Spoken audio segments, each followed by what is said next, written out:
buksan po natin ang atin pong mga Bibles in Ephesians chapter 1. Okay, so, nababasa nyo ba? Okay, so ito pong aaralin po natin ay napag-aralan na po natin yung point 1, 2, and 3. Pero ngayong umaga ay kailangan po nating balikan kasi related po siya sa bawat isa at related din po siya sa point number 4. Ayan. Okay, so Ephesians chapter 1, ang aaralin po natin ay dalawang chapter ngayong umaga. Ephesians chapter 1 and 2. Sorry. Okay, so ito pong Ephesians ay it is a huge city.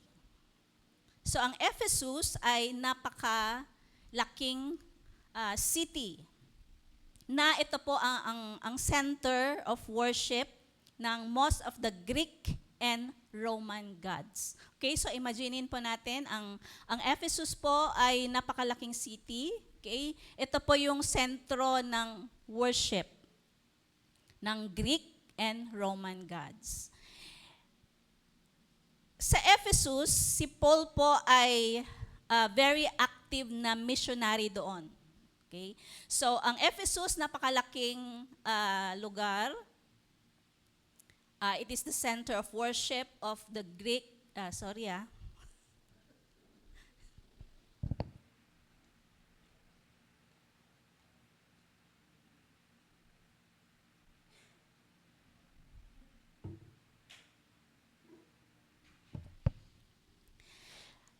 Tapos, si Paul po ay missionary po doon. Okay? And he brought many people to Jesus. So, years later, si Paul po ay na-imprison siya. Okay? Pinadala siya sa prison at sinulat niya doon sa prison itong letter niya sa mga taga-Ephesus. Ang Ephesus noon ay merong mga Gentile believers at meron din pong mga Jew believers. So sa panahon po na ito, ang dalawa ay nag-aaway. So meron silang great conflict. And these two believers, they faced a lot of pressures. Pressures from their own family, pressure from the government, and pressure sa society, na ang pressure na ito ay nagdadala sa kanila o kaya it causes them to get out from the church. So, tingnan natin how the enemy worked dito po sa Ephesus po na ito. Doon sa mga dinala ni Pablo sa church, ang enemy ay nagbigay ng maraming pressure sa kanila upang sila ay umalis sa church. Kaya naman, si Paul po ay very concerned sa issue po na ito. Okay? Kaya naman, doon po sa prison, isinulat po niya ang Ephesians. So, for the previous Sundays, inaral po natin yung Ephesians chapter 1, 3 to 14, and then Ephesians 1, 15 to 23. And then, inaral din po natin yung Ephesians chapter 2, 1 to 10. So, ngayon po, aaralin po natin ulit yan. Okay? And then, kasali po yung second part ng Ephesians chapter 2. Kaya ang title po natin, Behold how glorious and how rich is the salvation. Okay? So, last Sunday, inaral po natin yung atin pong salvation. Gaano ba kalalim yung pagkakaintindi po natin ng ating salvation? Diba, when someone invited us to church and then we received Jesus, so we are saved. So hanggang doon lang ba? So ngayong umaga ay aaralin po natin yung deeper meaning ng ating pong salvation. Okay? So, point 1 po natin is, head up all things unto Christ and become the glorious inheritance of God. So, dito po sa verse 3 to 14, sabi po diyan, Blessed be the God and Father of our Lord Jesus Christ,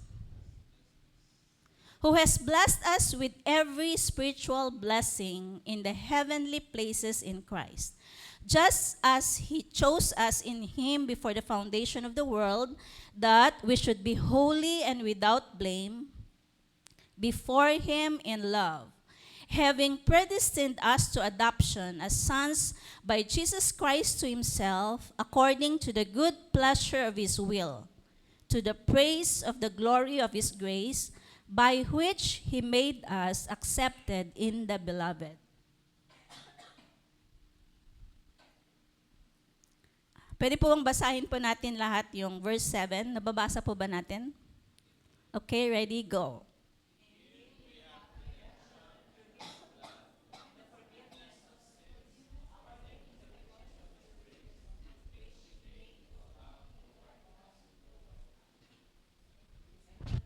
Verse 9, having made known to us the mystery of His will, according to His good pleasure which He purposed in Himself, that in the dispensation of the fullness of the times He might gather together in one all things in Christ, both which are in heaven and which are on earth, in Him. In Him also we have obtained an inheritance, being predestined according to the purpose of Him who works all things according to the counsel of His will, that we who first trusted in Christ should be to the praise of His glory. Verse 13, in Him you also trusted, after you heard the word of truth, the gospel of your salvation, in whom also, having believed, you were sealed with the Holy Spirit of promise, who is the guarantee of our inheritance until the redemption of the purchased possession, to the praise of His glory. Let us pray. Father, we thank You for the reading of Your word. And God, we just welcome Your Holy Spirit, God, as we study Your word. May You give us the spirit of understanding, O God, so that we may understand the deep things of Your word today, Lord. Father, we thank You. This all we pray in Jesus' name. Amen. Amen. Okay, so dito po sa sulat ni Paul, ipapakita po sa atin yung eternal purpose of His creation. So, tayo po yon from the beginning to end. So, doon po sa Ephesians chapter 1, nung inaral po natin yon, di ba? Ang pinag-aralan po natin is, we are chosen nung unang-una pa. Okay? So, from the beginning, we are already chosen. Bakit?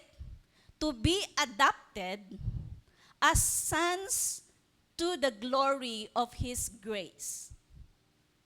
So, verse 5, having predestined us to adoption as sons. So, pinili tayo ng Panginoon, sabi po dyan, in verse 4, just as He chose us in Him. So, pinili tayo from the beginning pa, for us to be adopted as sons and daughters of God. Para He adopted us, hindi po nag-stop doon na pinili tayo and then He adopted us para, okay, adopted as sons to the glory of His grace.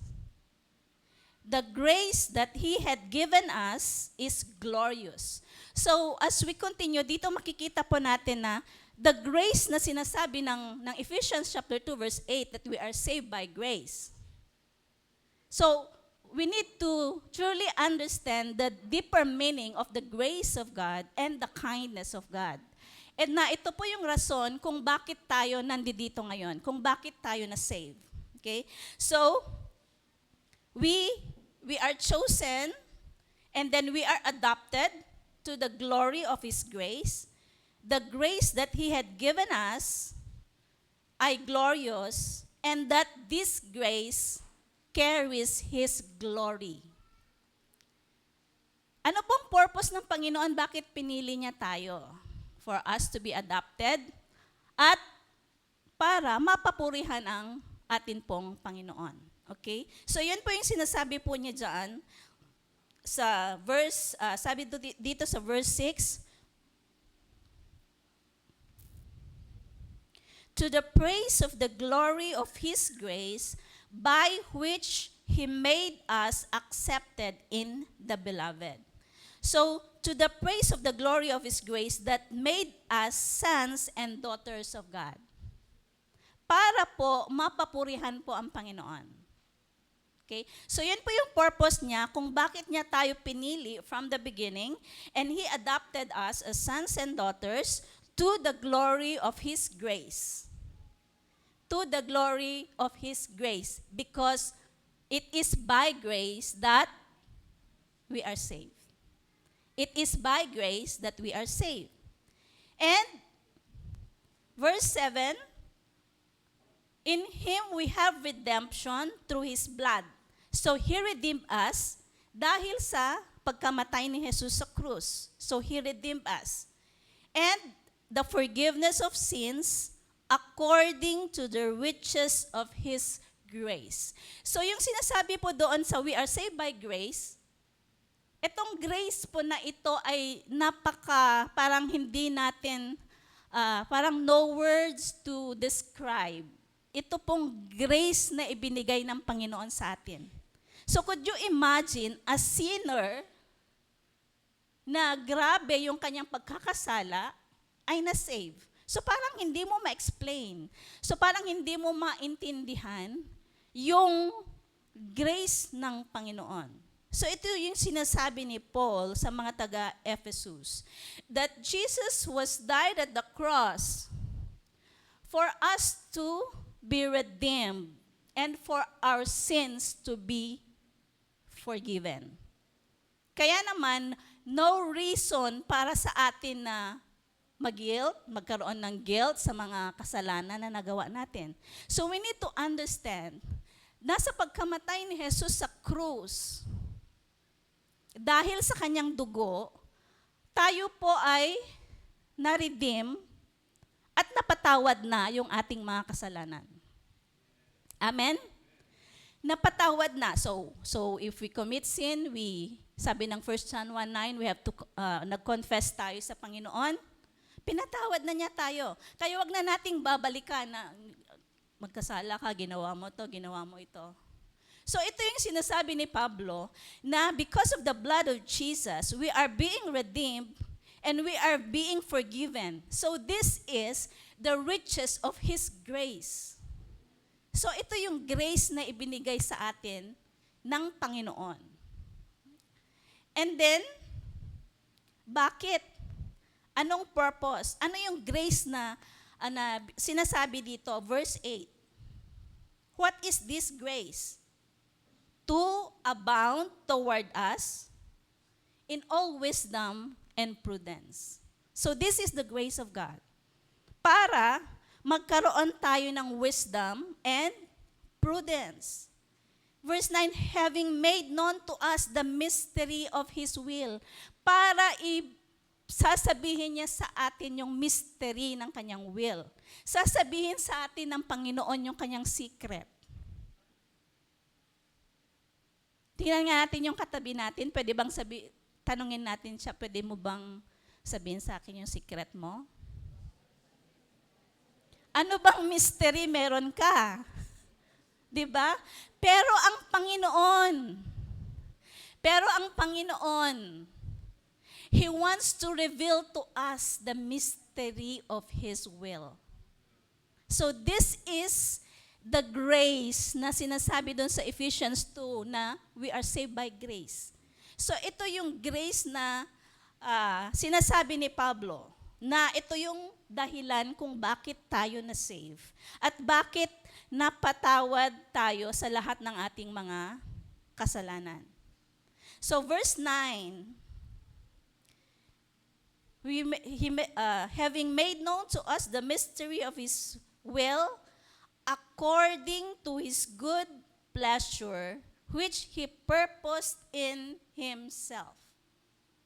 So, it is God's pleasure to reveal to us the mystery of his will. So parang with all his joy, with all his love, God wants to reveal to us the mystery of his will. So ito yung kung iisipin natin, parang yung ating salvation ay grabe na we need to treasure it. That if we receive Jesus, we have to treasure it. Dahil ito yung nakapaloob dito sa atin pong salvation. How great, how rich is the grace of God. And then in verse 10,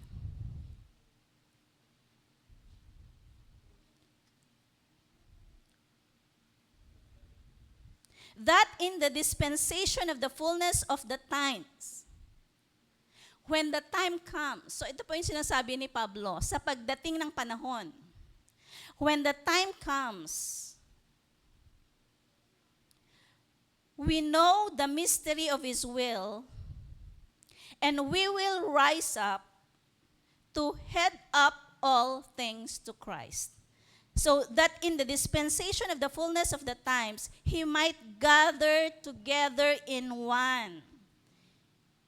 Sa pagdating ng panahon, the Lord will gather us together in one, all things in Christ, both which are in heaven and which are on earth in him. So, ang ibig sabihin po ni Paul dito, when the fullness of time comes, we know the mystery of his will.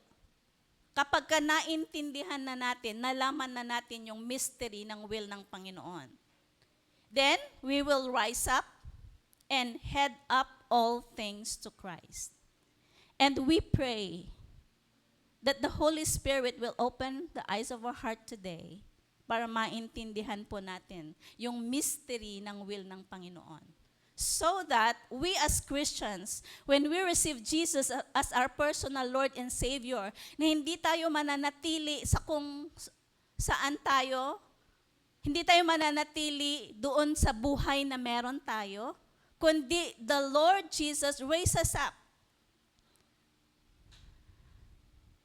And we become the head over all things. To head up all things to Christ. So parang ang sinasabi niya dito ay, in order for us to lead and not to follow. To lead the world and not follow the world. Kaya sabi dito sa first point natin, we have to head up all things, or we need to lead all things to Christ and become the glorious inheritance of God. Dito po sa inheritance, verse 11,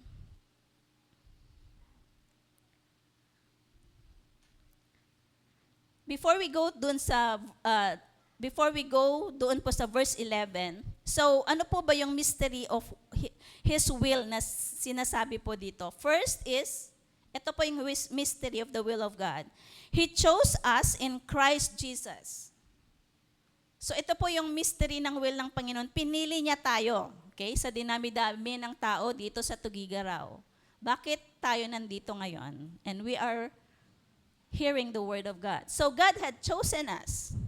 And then He raised us up to head over all things. And this is our identity, to the head over all things. And we are the children of God. So head up all things to Christ, and in Christ Jesus, we become His inheritance. We are His children. Verse 11, in Him also we have obtained an inheritance, being predestined according to the purpose of Him who works all things according to the counsel of His will, that we who first trusted in Christ should be to the praise of His glory. So ano po ba yung inheritance na sinasabi po dito? Doon po sa Psalm 127, verse 3 to 4, ito po yung inheritance, or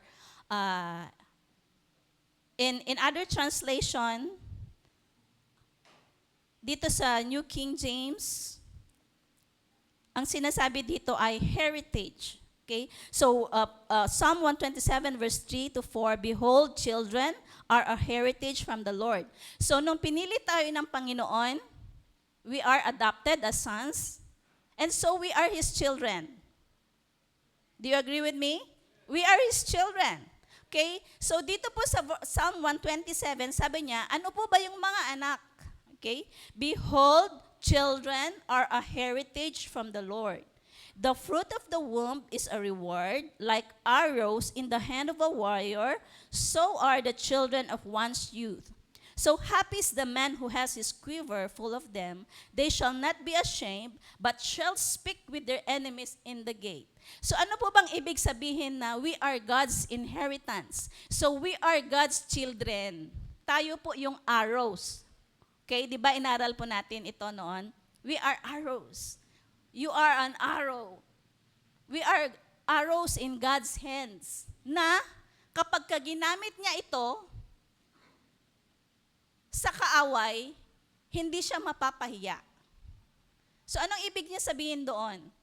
That we live upright, na hindi naman mahihiya ang Panginoon na sabi niya, "Oh, anak ko yan." Di ba? Anak ko yan. Sabi nga dito sa verse 5, "They shall not be ashamed." Ang mga magulang hindi mahihiyang sabihin sa'yo o sabihin sa kaaway na, wag mong gagalawin yan. Anak ko yan. Eh kung sabi ng kaaway, kasama ko nga yan eh. Di ba? Yung ginagawa ko, ginagawa din niya. O di ba mapapahiya yung mga magulang. Mapapahiya ang Panginoon kapag sinabi niya, wag mong gagalawin yan, anak ko yan. Hindi kasama ko yan eh. Doon sa inuman. Doon sa mga tongitan. O di ba? So ito po yung sinasabi po dito sa verse 1 na we are God's inheritance. We are God's arrows na kapag ginamit ng Panginoon yung arrow na ito, ang dami niyang matatamaan and the Lord will have the victory. Okay, so as chosen, we need to lead all things to Christ and become the glorious inheritance of God. Okay, so tingnan po natin yung picture. So ito po yung pinaka-summary ng point number 1. Ayan.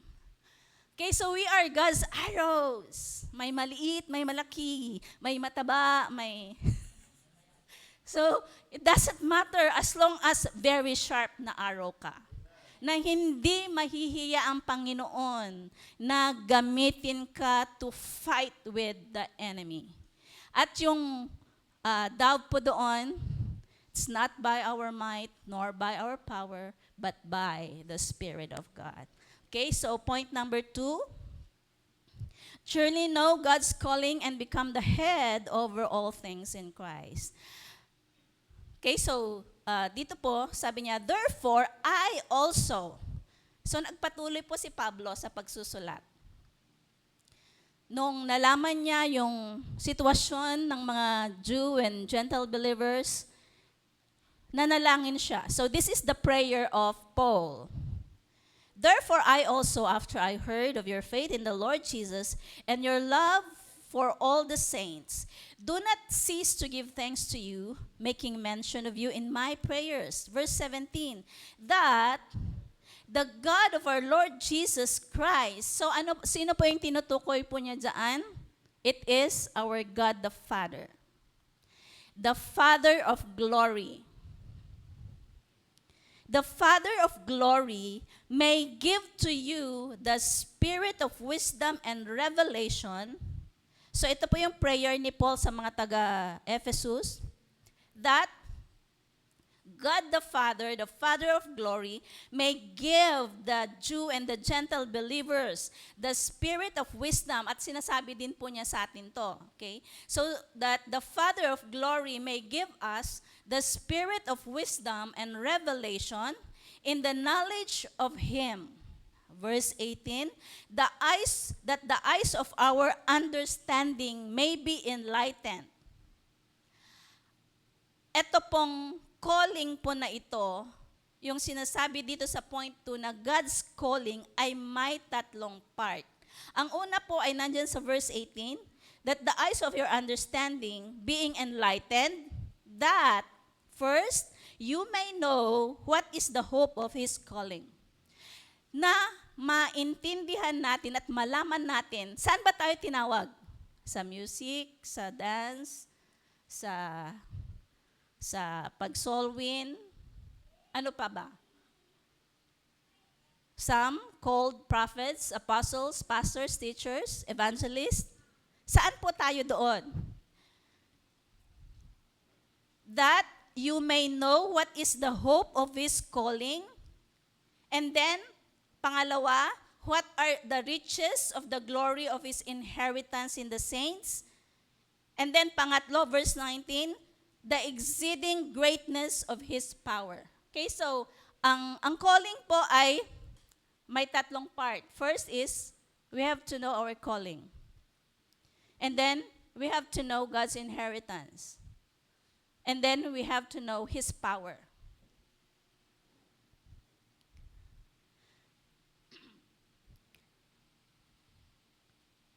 Verse 17, God is a God that gives us grace and has rich glory.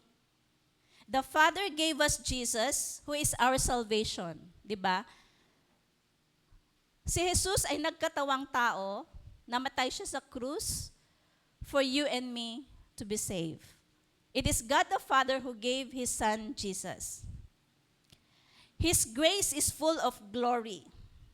He gave us His Holy Spirit so that we know the hope of His calling. Ito po yung sinasabi niya doon po sa verse 17, na ibibigay sa atin ang Holy Spirit upang magkaroon po tayo ng spirit of wisdom and revelation.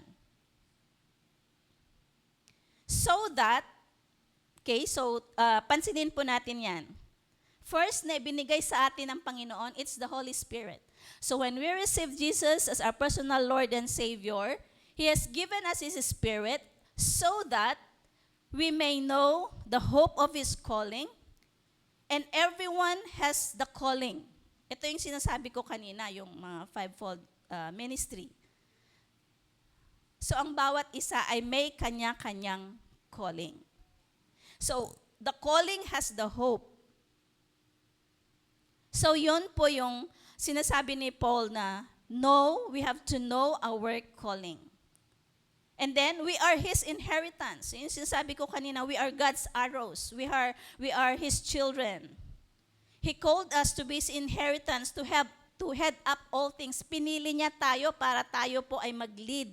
Hindi po tayo yung susunod. And then in verse 19, bakit tayo pinili? At bakit tayo yung arrows ng Panginoon? We are His inheritance. Verse 19, and what is the exceeding greatness of His power toward us who believe, according to the working of His power. So He revealed to us para malaman po natin the exceeding greatness of His power.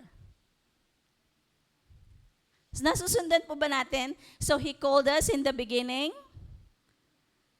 He adopted us as sons and daughters. He made us His inheritance, His arrows, para, sabi niya dyan, and binigyan niya tayo ng Holy Spirit so that we may know our calling.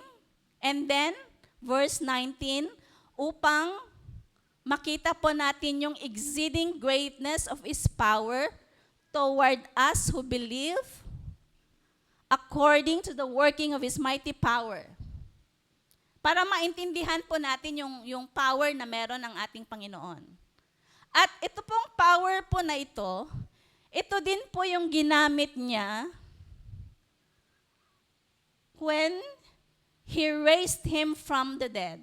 So this is the same power na ibinigay sa atin. Yung power na ibinigay sa atin ng Panginoon, it is the same power na ginamit ng Panginoon when He raised Him from the dead. And hindi lamang siya binuhay. And He seated Him at the right hand in the heavenly places. So that we may understand this kind of power na meron po ang atin pong Panginoon, and this same power ang ginamit niya upang buhayin si Kristo, at this also the same power para ilagay niya doon sa kanyang luklukan, doon sa trono, at the right hand of the Father, who is now reigning until today. So this is our salvation. Hindi lamang si Jesus yan, kasama po tayo dyan. And then, verse 24, above all principality, power, might, dominion, and every name that is named, not only in this age, but also in that which is to come. So hanggang ngayon, at sa mga susunod pa na generation, hanggang sa dumating muli ang atin pong Panginoong Jesus. So this is the glory of our salvation. This is how rich is our salvation. So hindi po basta-basta na ni-receive natin si Jesus at wala na yon. Parang wala nang nangyari. So this is us, His children. And then, ano pang ginawa niya? He put all things under His feet. Nilagay niya sa lahat ng bagay sa kanyang under His feet, and gave Him to be head over all things to the church, and that is us. Kaya, we are also head over all things, which is His body, the fullness of Him who fills all in all, yung picture. So this is the summary of point 2. So this is Jesus. He's already now seated at the throne. Ito po tayo. Seated with Him. So He is the head over everything. Ito po, mga tao ay nasa mundo. So ito po, the animals, the birds of the air. So we are with Jesus Christ at the throne, reigning with Him. Kung si Jesus, He is the head over all things. The church is His body, and we are also head over all things. Point number 3, doon po sa chapter 2, verse 1 to 10. To reveal the immeasurable riches of the salvation and become the masterpiece of Tree of Life. So dito po, He made alive. Okay, so, and you He made alive. Bakit? Bakit tayo binuhay ng Panginoon? Dahil we are dead in our trespasses and sins. Nung hindi pa natin tinanggap si Jesus, patay pa tayo. Okay? And then, we are walking according to the course of the world and according to the prince of the power of the air. So, it is the enemy or the devil na siya pong nagro-rule sa atin.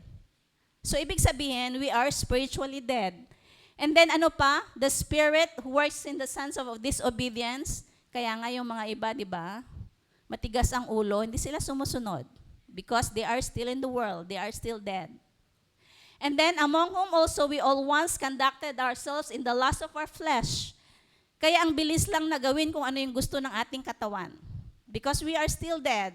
Wala pa si Jesus sa atin. And then fulfilling the desires of the flesh and the mind. But we're by nature children of wrath. So ito po tayo noon. But how great is the grace of God? How great is the love of God? Anong ginawa niya? But God who is rich in mercy, great in love, na kahit napatay pa tayo, He made us alive. Binuhay niya tayo. Because it's by grace that we are saved. And then, He raised us up. Diba? Pagka patay, anong posisyon ng patay? Nakaupo, nakatayo? Nakahiga. So, ginising siya ng Panginoon, gising-gising. And then, tumayo ka. He raised us up together. And then, He made us sit together in the heavenly places.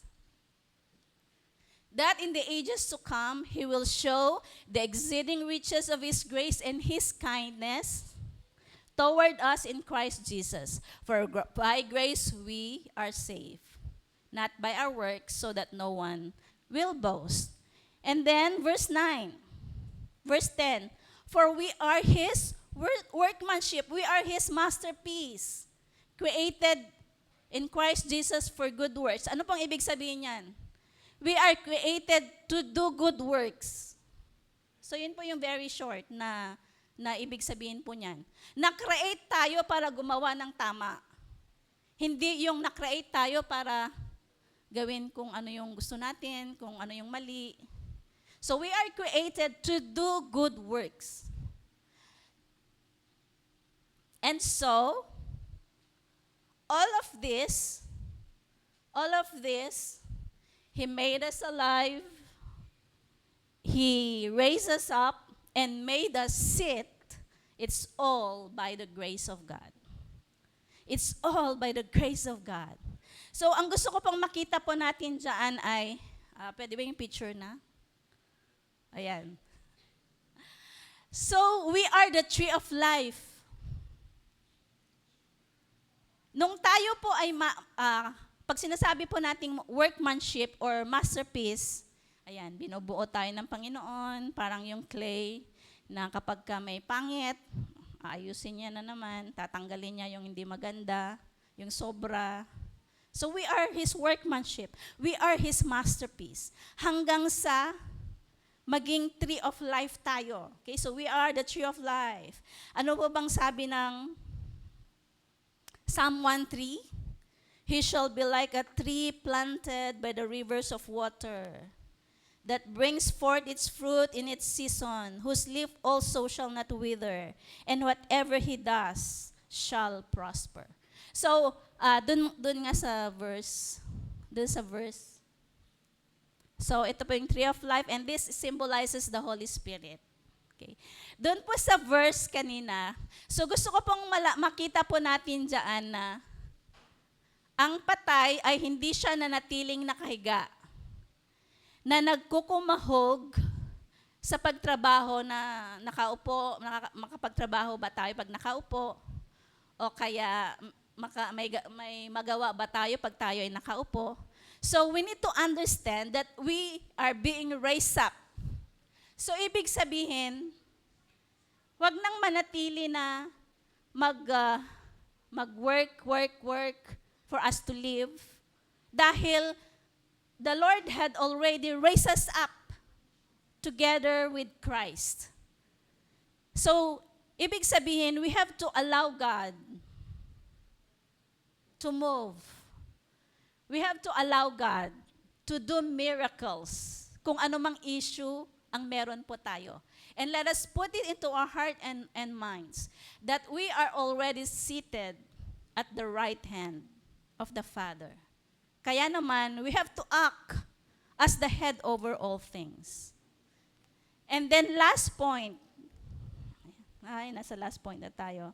Become one new man with the saints and the glorious dwelling place of God. So this is the very purpose why we are saved. Okay? Sabi niya dito that therefore, nung Gentiles pa lang tayo, ibig sabihin, hindi tayo taga-Israel. Hindi tayo kasama dun sa lipi na pinili ng Panginoon. So we are Gentiles na sinasabi nilang uncircumcised at sabi nila sa kanilang mga sarili ay circumcised. That, ang sinasabi ng mga Jew ay we are without Christ, aliens. Hindi tayo kasama dito sa pinili ng Panginoon. Hindi tayo strangers sa covenants of promise. Hindi tayo strangers na sinasabi nilang strangers tayo sa covenants of promise or covenant family. Di ba ang covenant family is Israel? Pero ang sinasabi ni Pablo, para mag-reconcile, sabi ko kanina, nag-aaway yung Jew believer and Gentile believer. Sabi ni Pablo dito, huwag kayo mag-away. Dahil ang plano ng Panginoon, ang uncircumcised at saka circumcised, ay hindi na tatawaging without Christ yung mga uncircumcised, aliens, strangers, no hope, and without God, but now with Christ Jesus, that once were far off, brought near by the blood of Christ. And then next, for he himself made both one. He has broken the middle wall. Dahil nga noon, separated tayo. The family, this is the family of God. Nandun tayo sa labas. But because of Jesus Christ, tinanggal niya yung wall. Okay? And then, He created one new man. So, hindi na dalawa, Gentile believer or Jew believer, kundi isa na. One new man. Okay? So, He made peace with us. It is Jesus who is our peace. And He might reconcile them both through the cross, putting to death the enmity. And through Him, we both have access by one Spirit to the Father. And then last verse, now therefore, ang Gentile, tayo yon. At ang mga Jew, no longer strangers, no longer foreigners, but fellow citizens, and then members, di ba? Members na tayo ng household ng Panginoon. And that, yung isang one new man na yan, na-build yan and grows into a holy temple so that it could be a dwelling place of God in the Spirit. Last picture. Ito na. Jew and Gentile, nagsama na one new man because of the Holy Spirit. And then, in conclusion, ayan. Ito, dapat nakahiga kasi ito di ko lang na-edit. Dahil patay. Wala pa siya kay Jesus. Men enjoying the pleasures of the world. Hindi kasi ako marunong gumawa. Ayan. And then, malayo pa siya kay Jesus. Pero nung may nag-preach sa kanya, may nag-invite sa'yo, ito na. Nung tinanggap mo si Jesus, ito na siya. And then you are filled with the Spirit, saved and filled with the Holy Spirit. And because of that, you are already God's inheritance or God's arrows.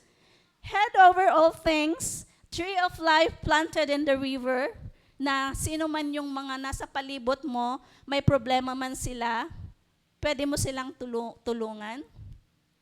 One new man, and it's the dwelling place of God. So, yun lang po.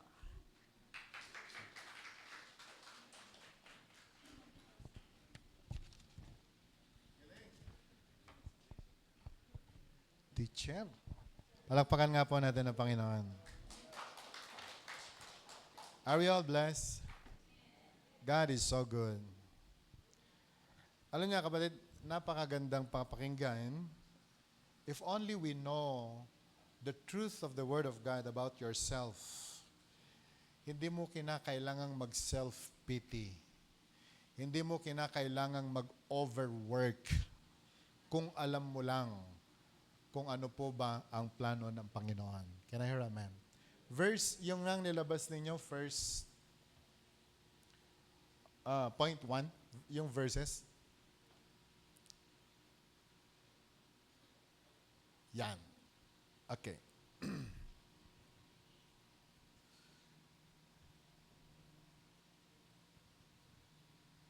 Blessed be the God and the Father of our Lord Jesus Christ who had blessed us with every spiritual blessing. Sabi mo nga sa katabi mo, you are blessed with every spiritual blessing. Can I hear amen? Saan daw po yun? Saan ka binless? In the heavenly places in Christ. Ang sabi po niya, sa verse 4, just as He chose us in Him before the foundation of the earth. Bago pa man nilikha ang langit at lupa, binless ka na. Can I hear amen? Can I hear amen? So parang ganito. Ang Panginoon ay nasa langit. Wala pa si Dave. Doon sa langit ay meron ng pinrepare ang Panginoon. Itong si Dave, magiging gwapo siya, Kakaiba ang kanyang mukha sa mga Pilipino. Diba? Iba ang kanyang kulay. At ito yung pinrepare ko na gift para sa kanya. Aawit siya, maging magaling siya sa media and everything. It was already prepared bago isinilang si Dave. Can I hear amen? Pinrepare na rin ng Panginoon. Kaya siguro si Miriam, may mga naging boyfriend, hindi nagkatuluyan. Kasi si Miriam, kasama po siya sa pinili ng Panginoon in the heavenly realms, nireserve na ng Panginoon para kay Dave. Kaya kahit sinong magpakyut kay Dave, was kayo. Can I hear amen? Now, tayo pong lahat, naniniwala po ba tayo na doon sa langit may inihanda na ang Panginoon sa iyo before the creation of the world? Pagkatapos ngayon, kung ano-ano pinagagawa mo para lang mabless ka. No. Pinapagod mo lang ang sarili mo. Dahil magtambling-tambling ka man, hindi mo makukuha yung pangarap mo kung hindi yon ang pangarap ng Panginoon para sa iyo. Are you with me? So sabi po ng Bible, He blessed us in every spiritual blessing in the heavenly realms. Can I hear amen? Dave, upo ka dito.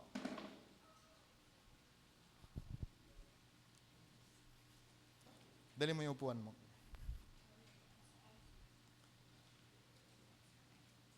So before na sila ay pinili ng Panginoon, bago pa man sila isinilang, pinili na sila ng Diyos. Amen. At ano pa sabi po doon?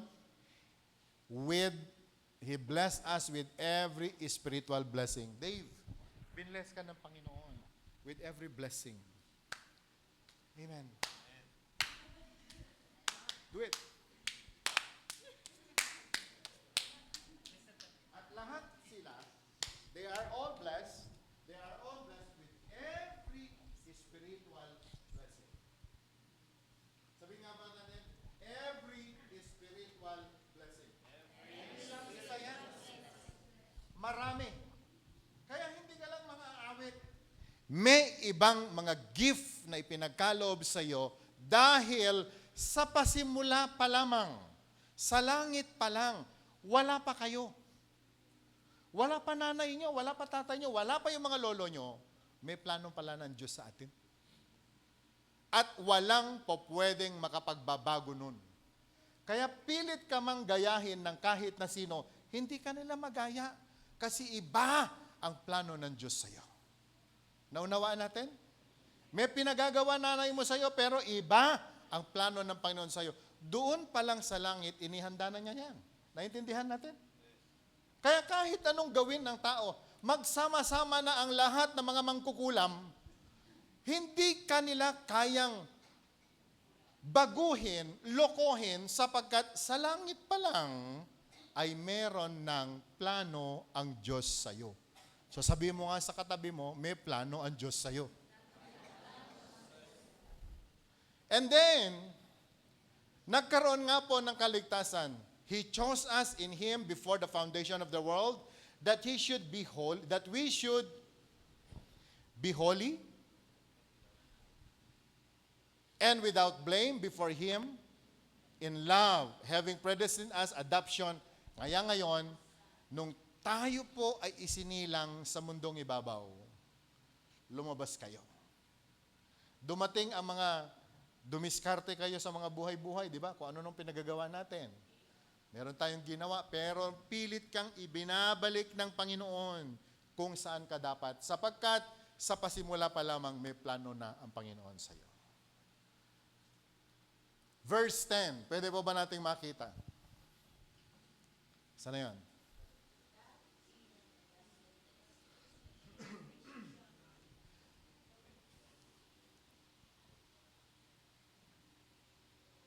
Okay, verse 7. In Him We have redemption through His blood, the forgiveness of sins, according to the riches of His grace, which He made to abound toward us in all wisdom and prudence, having made known to us, and He made known to us the mystery of His will. Amen? According to the good pleasure. 10. That in the dispensation of the fullness of times He might both which in heaven and which are on earth in Him. In Him, okay, nasan ba ako? Nawawala ako. Sana ba yun? Sinasabi niya na binigay sa atin yung Holy Spirit as a deposit. What verse?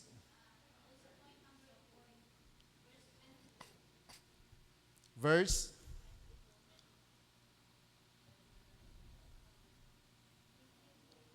Okay, pwede mapakita natin yan sandali?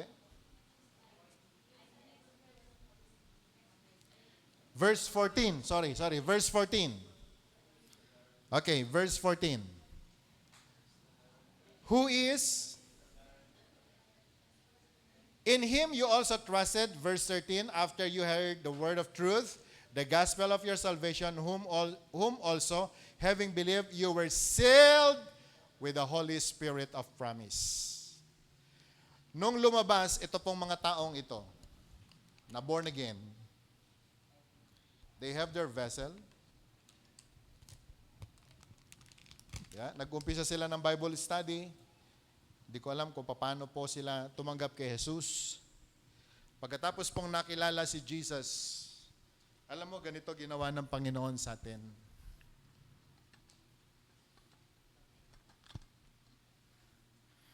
He gave us His Holy Spirit. Can I hear amen? Yan ang sabi po ng verse 13. Anong tawag daw po dito? Deposit. Sabihin nga po natin, deposit. Nandito ba si Loida Sario? Si Loida, pag bibili po sila ng baboy, kung malayo pa yung time na kukunin nila, dedepositohan mo muna. Can I hear amen? Pag merong ibang bibili, sasabihin nung nagtitinda, marikila ko yan, dinepositowan dayinin. Tama? Pero kung ikaw nagpa-deposito ka, binenta mo pa sa iba, ang tawag sa iyo balasubas. Hindi ka marunong sumunod sa usapan. Si Jesus, dahil pag-aari ka niya, meron siyang mga magagandang plano sa langit mula pa sa simula. Nung dumating kayo sa lupa, nakilala niyo si Jesus. Niredeem niya kayo sa inyong mga kasalanan. Alam mo, ang kanyang ginawa, binigyan ka ng deposit. Ang tawag po dyan, selyo na ikaw ay pag-aari ng Panginoon. Can I hear amen? And that spirit that we have now, that the same spirit na meron ang Panginoon, yun yung power na ibinigay po sa atin upang gawin ang lahat ng point 1 hanggang sa point 4 na itinuro ng ating tagapagturo kanina. And because of the Spirit, this is the sign that you are redeemed by the blood of the Lamb, and now you are children of God. And the very difference that we have to the unbelievers is the Holy Spirit na meron po tayo. Can I hear amen? And that Holy Spirit, sabi po ng Zechariah chapter 4 verse 6, that will be the power na gagawin po natin para magawa natin ang lahat ng kalooban ng Panginoon. Without the Holy Spirit, we can do nothing. Can I hear amen?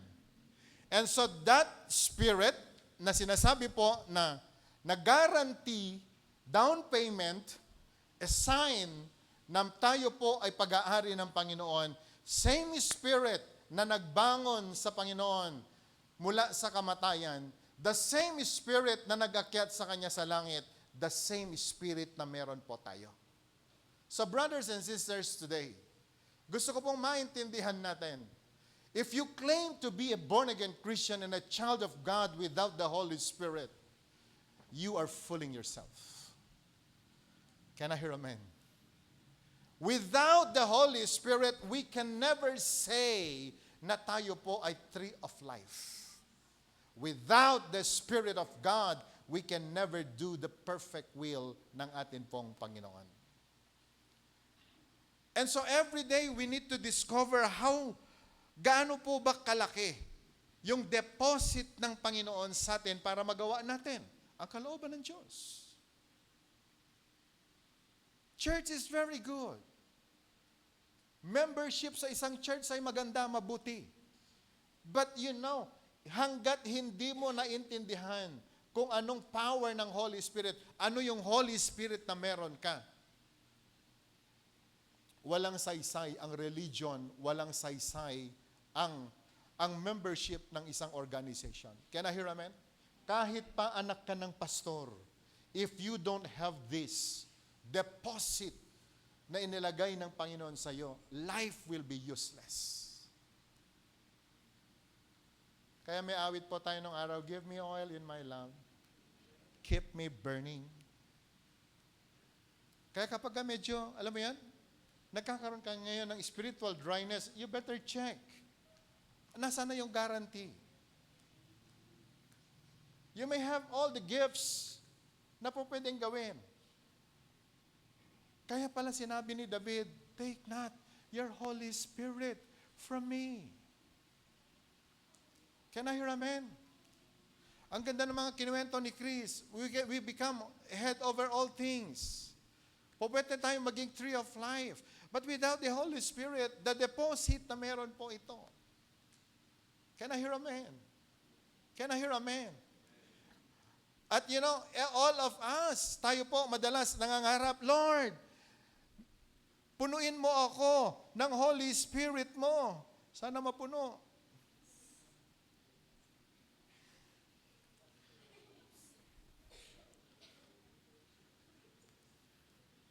Pwede bang tumayo ka? Lumakad ka papunta doon at pabalik. Filled with the Holy Spirit. Sa kanyang paglalakad, pwedeng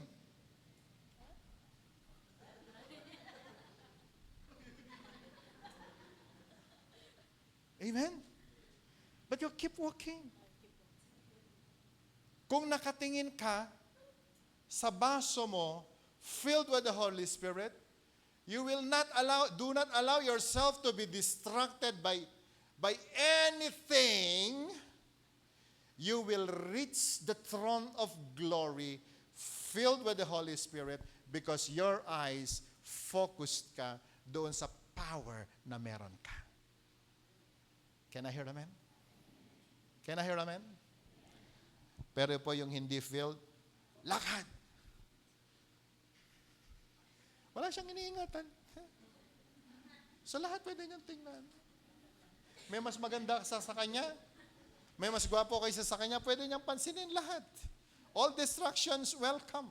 And ang pumupuno sa iyo ngayon, it's no longer the Spirit of God, but the cares of the world, the worries of life, and akala mo filled ka dahil ang dami mong ginawa, but you're no longer filled with the Spirit of God, but you're already filled dun po sa pleasures of the world, riches of the world, and you will soon be destroyed. Ano nangyari dun sa plano ng Panginoon kay Dave sa langit? Hindi po niya mararating. Kaya alam nyo kapatid, ang dami pong mga pangarap ang Panginoon para sa tao. Hindi nila nakuha sapagkat hindi nila naintindihan yung kanilang kaligtasan, yung deposit ng Holy Spirit na ibinigay sila ng Panginoon para po gawin ang kalooban ng Diyos. Can I hear amen? Can I hear amen? So today, my brothers and sisters, mahalaga po na maintindihan natin ang bawat turo na natatanggap po natin sa church po na ito. I want you to meditate on the words that we are receiving from the Lord. Dahil sayang ang mga itinuturo po sa atin kung sa bandang huli ay hindi po natin magawa ang kalooban ng Diyos. Can I hear amen? Ano ang sabi po ng verse 10? Saan na yan?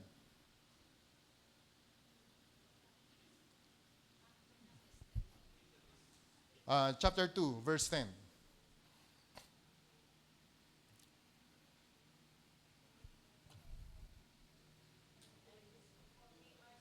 For we are His workmanship, created in Christ Jesus for good works. Kaya tayo ginawa ng Panginoon, ng kamukha niya, dahil ang dapat natin gawin, kung ano yung pinagagawa, kung ano yung ginagawa ng Panginoon. Can you hear amen? Good works. Ano po ba yung good works na ito? Good works which God prepared beforehand that we should walk in them. Siguraduhin mo na yung ginawa mo ay yun yung pinagagawa ng Diyos sa iyo. Dahil yun yung kanyang pinrepare before the creation of the earth. Are you with me? Madalas, madami po tayong mga ginagawa pero hindi yan ang pinagagawa ng Diyos sa atin. And so we need to be very sensitive. Ano sabi po doon? With the same Holy Spirit, sabi po ng verse 17,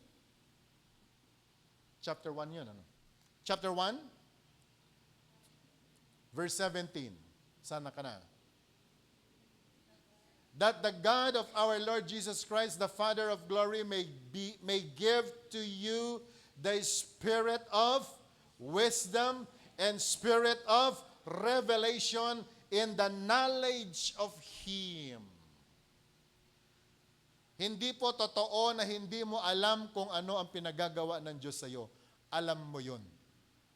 At dapat mong alamin. The same Spirit na dineposit ng Panginoon sa iyo, you need to use that. Lord, anoint my mind so I can see your perfect will. At alam mo kapatid, malalaman mo yun. So every time we make a decision, pray to God. Ask for the Holy Spirit. Is this your perfect will? Is this your perfect will? Is this your perfect will? Ang paggawa ng kalooban ng Panginoon is not based on emotions. It's not about the approval ng tao. Pero you need to go back to the Word of God. Ito po ba ang pinagagawa ng Diyos sa akin? Can I hear amen? Hanggang sa decision ng pag-aasawa, you need to ask God, siya ba ang ibinigay ng Panginoon sa atin? Sapagkat ang pinili mo, hindi yun ang kalooban ng Panginoon, ilalayo ka niya sa presence ng Panginoon. And you will suffer even your descendants. Ladies, hindi natin kinakailangang magmadali. May pinrepare ang Panginoon sa langit ng para sa atin. Course mo, pinrepare na ng Diyos yan. Trabaho mo, pinrepare na ng Panginoon yan. The only thing that we do, wait upon the Lord. Trust in God. At tsak na magagawa natin ang kalooban ng Panginoon. Can I hear amen? Can I hear amen? Shall we all rise at tayo po'y manalangin sa Diyos? Can we sing this song? Majesty. Hallelujah. Ngayon, pwede po bang lahat tayo mangharap, magawa natin ang kalooban ng Diyos sa buhay po natin? His perfect plan is good and perfect for us to become glorious inheritance ng ating pong Panginoon. Pag-aari ka ng Panginoon. It is God's perfect will that all of us will become head over all things. Hindi po kailanman pinangarap ng Diyos na tayo maging buntot. We're not the tail. But God's perfect will is for us to become the head over all things.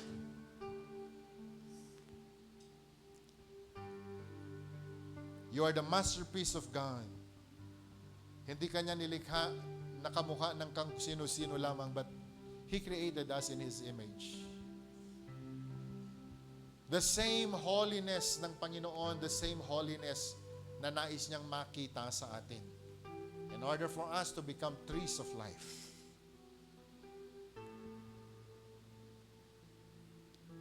God's perfect will for all of us to become brand new men. Upang tayo po ay maging temple ng Holy Spirit. Church, I want you to desire for this. Can we lift our hands? Lord, accomplish your perfect will in our lives. Jesus, may this life, Panginoon, ay magbigay ng mataas na worship sa iyo, Panginoon. Ang buhay na ito, redeemed by the blood of the Lamb, ay magbigay ng panambahan sa iyo, Panginoon. Today, Lord, I pray, let down your Spirit in this place. Let down your fire and make us your temple. Lord God, to welcome the King of Kings and the Lord of Lords. Lord, hayaan mo, Panginoon, sa araw po nito, kaming lahat. Gawin mo kaming katanggap-tanggap, karapat-dapat. Sisidlan mo, Panginoon, ng Santong Espiritu mo. In the name of Jesus, Majesty,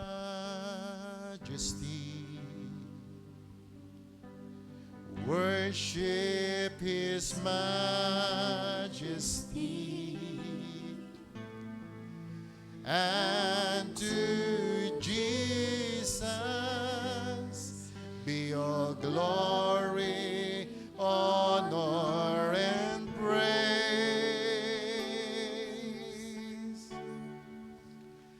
Majesty, worship His majesty, and to Jesus be all glory, honor, and praise.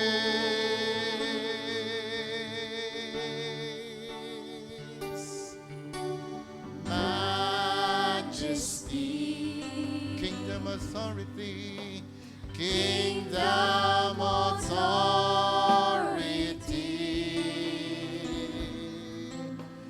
flow from His throne unto His Son, His anthem reign.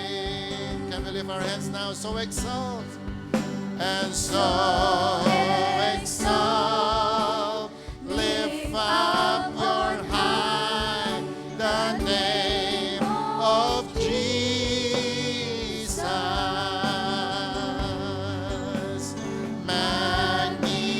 Magnify, come glorify Christ Jesus the King.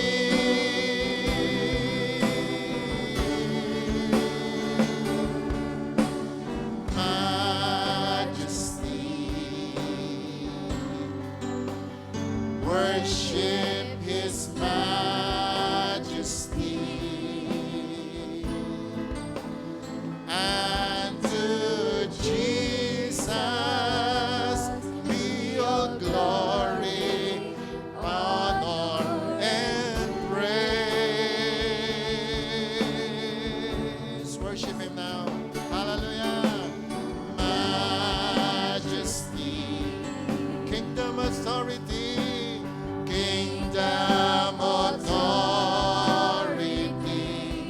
flow from His throne, flow from His throne, unto His Son, His anthem reign. Everyone, shall we lift our voice and sing it now? So exalt, lift up on high the name of Jesus.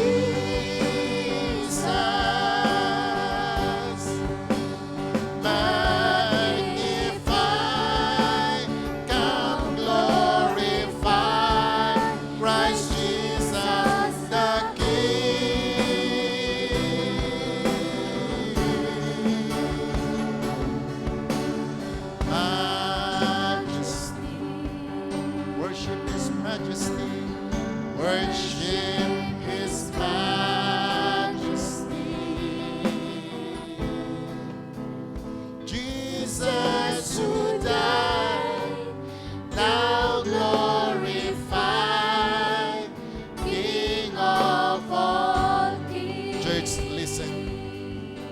lift our hands now?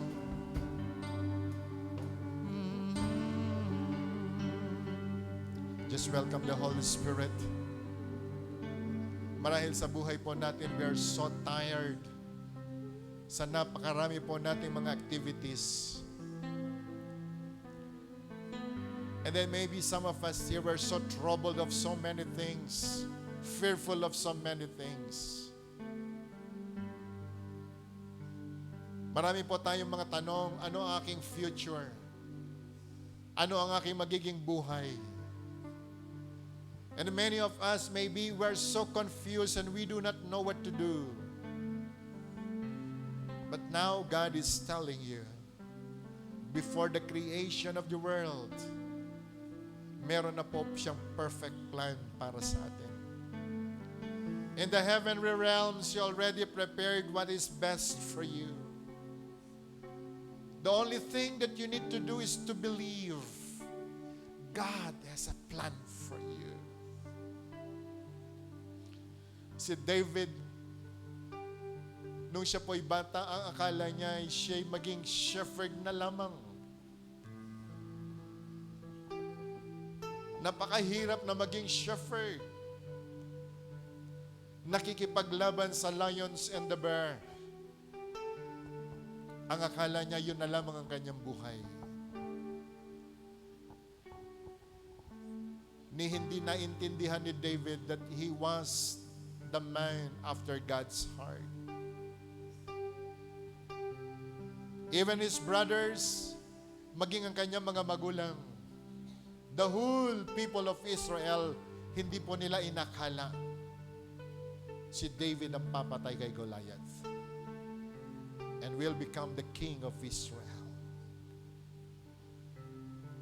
Marahil napakaliit ng tingin mo sa iyong sarili. Dahil maybe you are the least in the family. But no, today, my brothers and sisters, God has a plan for you. In the heavenly realms, God already prepared it. And do not be ignorant of this. Ask God for wisdom. Ask God of His grace. Pwede po nating sabihin sa Panginoon, Lord, reveal to me your perfect plan. In the name of Jesus. In the name of Jesus. Church, the Spirit of God is moving in this place. He's about to fill your cup if you will, if you wish. The presence of God is moving in this church. You will receive more of His Spirit if you want, if you will avail of it. God, bring down your Spirit in this place. We're bringing to you, oh God, this heart. We're bringing your cup. Fill us now. Fill us now. Reveal your glory to your people, oh God. Reveal your perfect will to your people now in the name of Jesus. In the name of Jesus. In the name of Jesus. Come on, hallelujah. Receive more, ask more. Hallelujah. The measure you ask, God will surely give it to you. Lord Jesus, let your Spirit fill us now. Come, Jesus, come.